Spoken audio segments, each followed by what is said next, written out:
are probably most widely noted for introducing into the field of psychotherapy an idea that seems almost self-evident, which is that our behavior, our being, ourselves, are affected by our philosophies, by what we think. Right. And also, conversely, I introduced many years ago, when I first formed RET, Rational Emotive Therapy, the idea that our thinking is also affected by our behavior and our feelings. Mm-hmm. So in effect, it's all one system. That's right.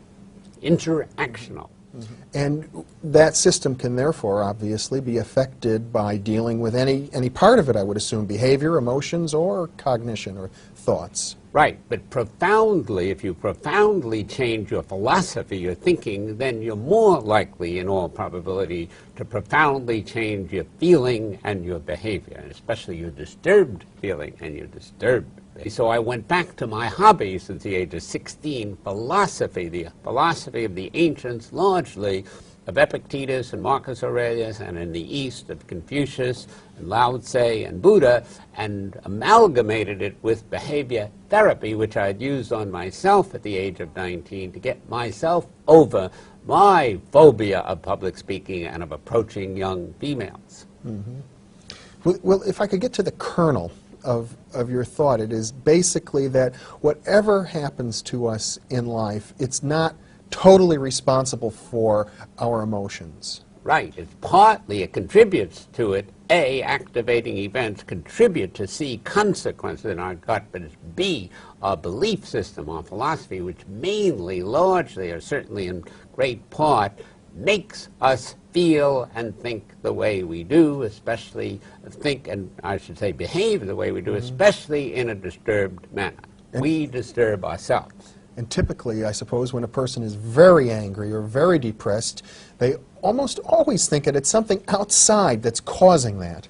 Right. And we normally, and I think biologically, tend to think that because, see, consequences, my anger immediately follows you are treating me unfairly, that you made me angry instead of you made me feel sorry and regretful to some degree, but my anger I added by commanding and demanding that you not do what you indubitably did.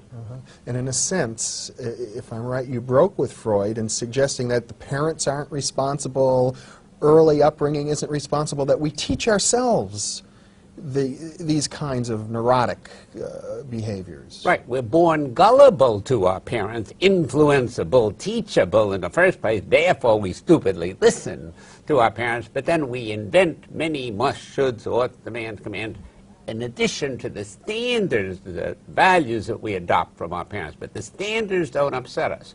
We mainly upset ourselves with those Jehovian commands. Yeah. You've used the term, I think you must have coined it, masturbation. Right.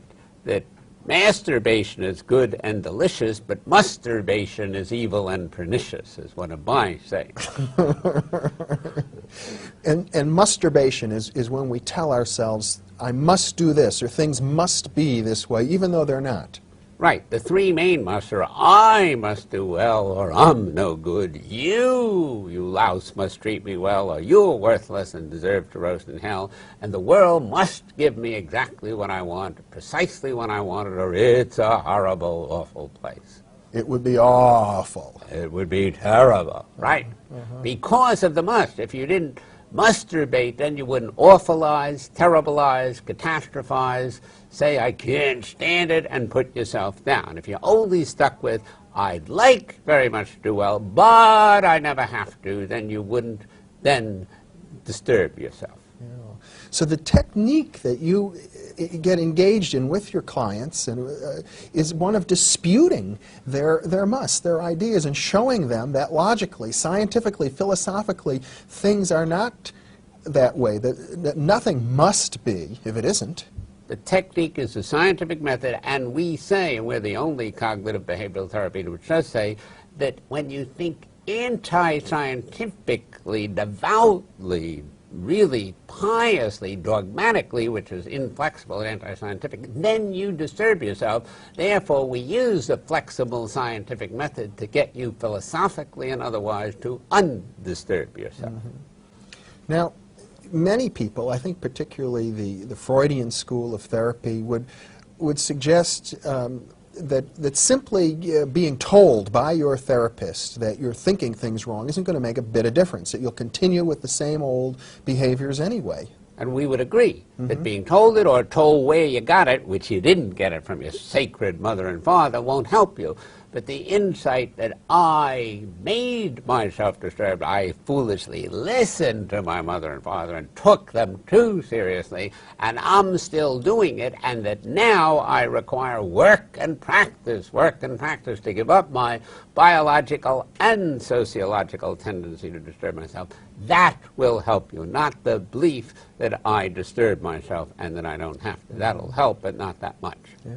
Well, doesn't the idea that if you can simply change your philosophy, that your whole behavior will change, somehow go against the behaviorist concept or the materialist notion that the mind doesn't really influence matter? In effect, you're saying that our mind will influence very significantly, but we also say that since you worked at this foolish philosophy, ingrained it in yourself, conditioned yourself, that therefore it requires work and practice to give it up, and it requires feeling against it. So we always use cognitive thinking and emotive, dramatic, evocative, and behavioral techniques to get people comprehensively to change and to stay changed. In effect, what you say is that every emotional state has its concomitant belief system.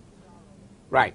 That even sorrow and regret, which would be appropriate emotions when you're not getting what you want, have the belief system, it's too bad, isn't it unfortunate, while horror and depression has it's awful, and it must not be this way, and I can't bear it.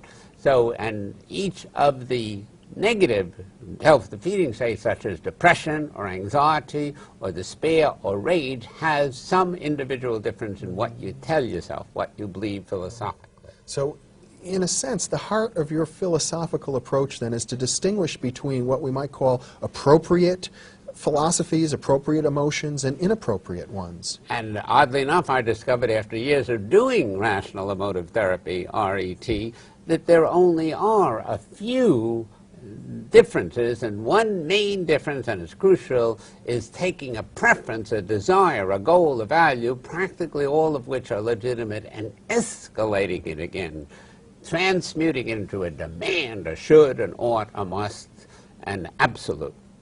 In other words, the most terrible thing could happen to me.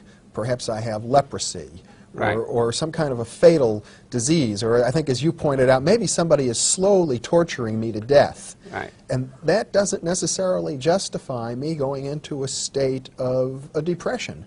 Or of horror. Or of horror. But it does justify you saying, I don't like this, I wish it weren't so, what am I going to do about it? Which you won't do if you're horrified. You'll freeze and make yourself worse.